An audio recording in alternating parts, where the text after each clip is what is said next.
Hello viewers and welcome to another episode of Trash Talk on Flying Circus, Horror of the Heights special, where I talk about the planes in the book. In this episode, let's talk about more planes from Horror of the Heights expansion. After the previously firepower-filled episode, let's go with something more sane, like the Mushshak Trainer, which is exactly what it said. Training for Skyborn pilots begins at a very young age, as there is a general expectation that most members of the crew should be able to fly by the time they hit adulthood.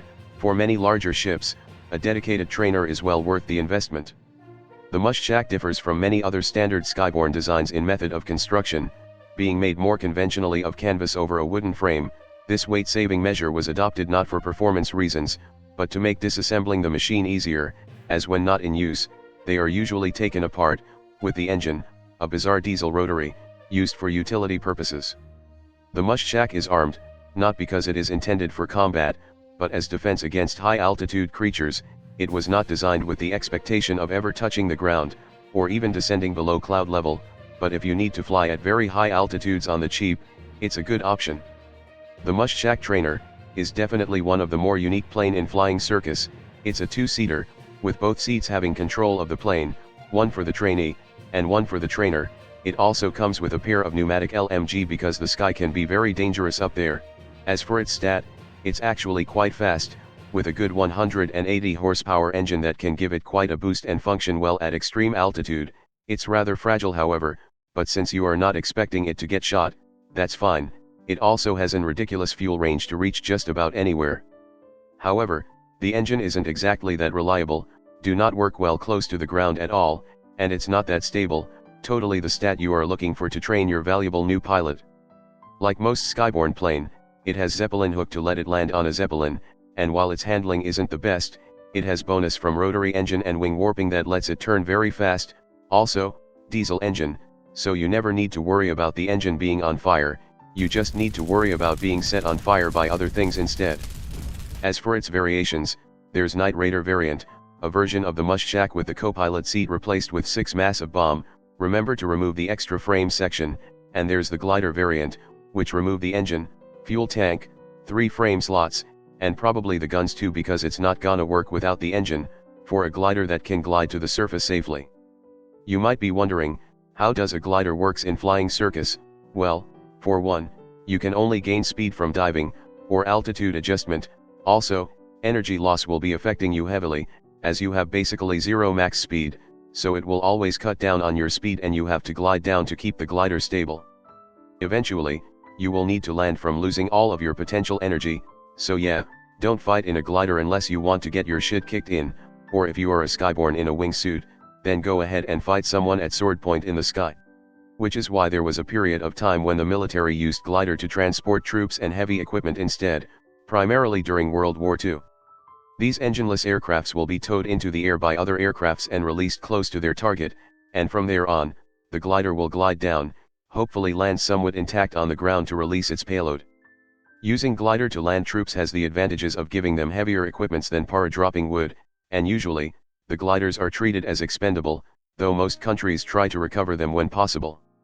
However, they are eventually replaced by helicopters, which can both deploy and extract soldiers with precision, and being silent in the air is no longer a viable defense when radars and SAM sites are around.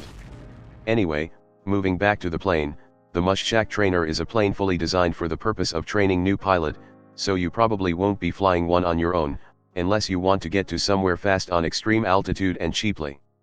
Next up, we have the Sonenjager Hummel, the spy plane. As the Sonnenjäger Walfisch, Gotha's previous observer, became obsolete, a new camera-carrying plane was required. The avoidance of enemy aircraft was still the core principle of Sonnenjager's design team, and realizing they could no longer compete with fighters on speed, they went for altitude. The Hummel was an expensive aircraft, but its supercharged diesel engine, clever ice struts, and ultralight construction let it climb and accelerate very quickly. Eventually, enemy aircraft managed to match the altitude of the Hummel, but the war ended before Sonnenjäger had a chance to explore a new way to avoid enemy aircraft. The Hummel was, in a sense, too effective, as so few replacements were needed that the program overall never turned a profit. The Hummel's use today is rather limited, as most pilots intending to fight at high altitude prefer dedicated fighters, but it has seen a recent resurgence as a message courier, especially among the Skyborn. The Hummel is a plane made for one purpose: recon a location by taking photos of it with its gigantic camera, and to aid in this aspect, it's also really fast at really high altitude. Practically nothing could reach it, and even if they do, it can just run away, and if they do shoot at it, it's very tough and quite agile. The fact that it's only armed with a single machine gun alongside a deflector wedge to let it shoot somewhat safely didn't matter, because it probably doesn't need it. It also comes with an oxygen mask, radiator loop, and diesel engine, so flying it can be a very pleasant experience. Just ignore the fact that the wing is made out of very flammable paper. Also, just to note it down, its current reliability stat came from it using glycol instead of water as coolant, so if the radiator gets shot out, it can be a bit expensive to replace it. As for its variations, there's post-carrier variant with the camera replaced with a small cargo space to deliver a small cargo, and spy escort variant made to escort the spy plane by removing the camera and adding another gun with proper interrupter gear for it, which can make it quite deadly to most other planes at high altitude. So, if you are looking to spy on something, or just want a really good high altitude scout, Sonnenjäger Hummel can be a very good choice. For the last plane of the expansion, there's the Ritter ABH Hule, a rocket-armed night interceptor. With the loss of their airship yards, the UWF could no longer counter Gotha's fleet of bombers and airships, flying bombing raids mostly at night. These attacks were difficult for regular fighters, even the new Ritter Model F.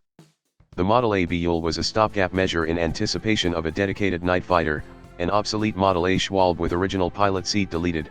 The pilot sat in the gunner's seat, giving him access to the two overwing light machine guns. As the upper wing obscured the weapon's muzzle flash, the pilot's night vision would be preserved, meaning it could more safely attack bombers. The ABH variation's added supercharger gave it more power and allowed it to operate at higher altitudes, and the addition of rockets made it a threat even to air destroyers. The Model AB was very popular with deserters in the early post-war period due to their adaptations for night raiding, and then it became the pirates' aircraft of choice for much the same reason. Workshops out west are still converting surplus Model A to new ABH Hules. With the addition of Ritter ABH Hule, Flying Circus has a new contender for the most heavily armed rocket-armed scout in the RPG, compared to the Shamshir Interceptor and Rafenau 9C. 7 massive rocket and 2 wing-mount LMG makes for quite a hefty firepower at the cheap price of 20 Thaler. However, this makes the Model ABH quite sluggish with its handling and power. It's also a rather obsolete plane, so it's kinda slow, and it's also quite fragile. You really need to be a bit gentle with this plane. Of course, it can work at high altitude easily, striking down airships with ease at night thanks to its wings hiding the muzzle flash of its guns, but it's not gonna work well at all closer to the surface, so the Shamshir and Rafenau 9C still have their places. As for its variation, there's just one, the original Model AB, with Schreiber B9 engine and rocket removed, making it a rather plain plane to be honest. Still, while the Ritter ABH Hule would have been a very normal plane otherwise, its high-altitude engine and masses of rocket make it quite capable of standing out on its own. And there you have it, all the planes of the Horror of the Heights expansion, finished, from the starter Mushshak Trainer made to get new pilot up and ready, the camera-equipped Sonnenjäger Hummel that can spy on places and run away just as easily, and the cheap Ritter ABH Hule that can stalk airships at night and turn them into wreck by the morning. So, what's next? Well, there's this, we are gonna be moving on to some fancier plane designs. Anyway, that's all for now, and I will see you all next time. Hello there, if you like this video, please subscribe to my channel and click that notification bell button.